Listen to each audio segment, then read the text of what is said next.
राष्ट्र सर्वप्रथम राष्ट्र सर्वप्रथम राष्ट्र सर्वप्रथम राष्ट्र सर्वप्रथम। प्रधानमंत्री नरेंद्र मोदी ने प्रगति मैदान में राष्ट्रीय प्रौद्योगिकी दिवस 2023 के मौके पर आयोजित कार्यक्रम का शुभारंभ किया। इस दौरान विज्ञान और प्रौद्योगिकी से संबंधित 5800 करोड़ रुपए की विभिन्न परियोजनाओं की आधारशिला रखी। इस अवसर पर रक्षा मंत्री राजनाथ सिंह व केंद्रीय मंत्री जितेंद्र सिंह भी मौजूद रहे। इस दौरान अपने संबोधन में पीएम मोदी ने कहा कि आज 11 मई का ये दिन भारत के इतिहास के सबसे गौरवमयी दिनों में से एक है। आज 11 मई का ये दिन भारत के इतिहास के सबसे गौरवमयी दिनों में से एक है।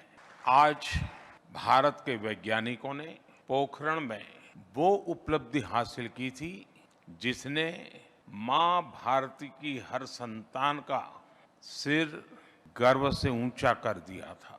मैं वो दिन कभी भूल नहीं सकता जब अटल जी ने भारत के सफल परमाणु परीक्षण की घोषणा की थी। पोखरण परमाणु परीक्षण के जरिए भारत ने न केवल अपने वैज्ञानिक सामर्थ्य को साबित किया बल्कि भारत के वैश्विक कद को एक नई ऊंचाई भी दी थी। अटल जी के शब्दों में ही कहूं तो अपनी ध्येय यात्रा में हम कभी रुके नहीं हैं, किसी चुनौती के समक्ष कभी झुके नहीं हैं।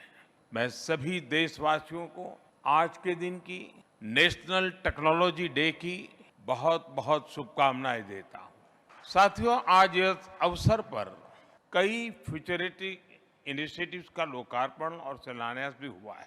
मुंबई में national hadron beam therapy facility पर रेडियोलॉजिकल रिसर्च सेंटर हो, विशाखापट्टनम से के बार्क कैंपस में rare earth permanent magnet plant हो, मुंबई की फ्यूजन मौली 99 प्रोडक्शन फैसिलिटी हो या विभिन्न शहरों के कैंसर हॉस्पिटल हो, ये सभी संस्थान न्यूक्लियर टेक्नोलॉजी की मदद से मानवता की और भारत की प्रगति को गति देंगे। आज Tata institute of fundamental research और laser interferometer gravitation wave observatory LIGO India का शिलान्यास भी हुआ है। लाइगो 21वीं सदी के सबसे बेहतरीन साइंस एंड टेक्नोलॉजी इनिशिएटिव में से एक है। दुनिया में गिने चुने देशों के पास ही इस तरह की ऑब्जर्वेटरी आज है। भारत के स्टूडेंट्स और साइंटिस्ट के लिए ये ऑब्जर्वेटरी आधुनिक रिसर्च के नए अवसर लेकर आ रही है। मैं इन प्रोजेक्ट्स के लिए भी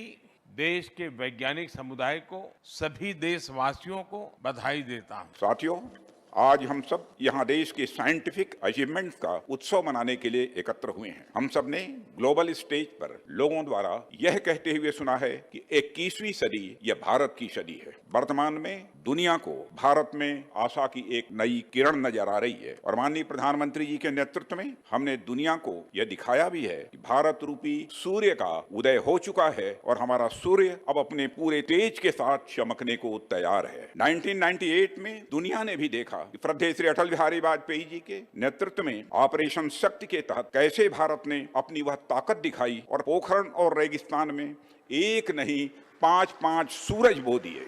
किसी भी राष्ट्र की प्रगति में विज्ञान की बहुत महत्वपूर्ण भूमिका होती है।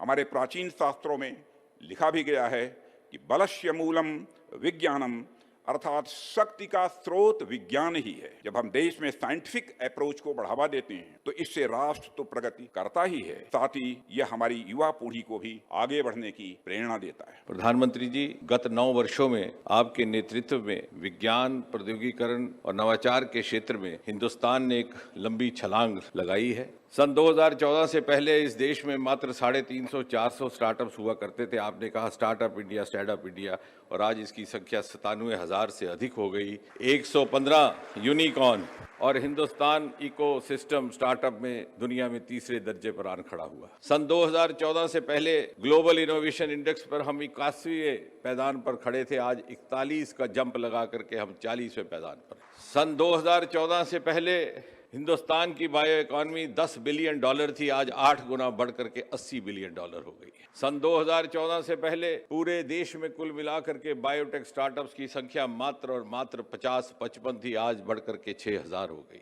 प्रधानमंत्री जी, जहां आपने हिंदुस्तान को विज्ञान की ताकत से दुनिया में लोहा मनवाया, वहां साथ ही साथ आम नागरिक के जीवन में सरलता लाने के लिए सेक्टोरल डेवलपमेंट में विकास के कार्यों में साइंस टेक्नोलॉजी को माध्यम बनाने का रास्ता भी हमें दिखाया। और आज जब हम ये नेशनल टेक्नोलॉजी डे मना रहे हैं और ये अटल जी की स्मृति के साथ जुड़ा है, तो ये आप ही की कल्पना थी, अटल इनोवेशन मिशन, अटल टिंकरिंग लैब, ताकि कम अवस्था में, बचपन में, स्कूल के समय में बच्चे अपने अंदर छिपी हुई प्रतिभा को खोज सकें, तलाश सकें, तराश सकें और आने वाले जीवन में उसे देश की सेवा के लिए समर्पित कर सके। आज का बच्चा कल सन 2047 के हिंदुस्तान का युवा होगा और 2047 का युवा शताब्दी भारत का निर्माता होगा। और अधिक खबरों के लिए आप हमारे YouTube चैनल दैनिक इंडिया दर्पण को अभी सब्सक्राइब करें और नोटिफिकेशन के लिए बेल आइकन को प्रेस करना ना भूलें।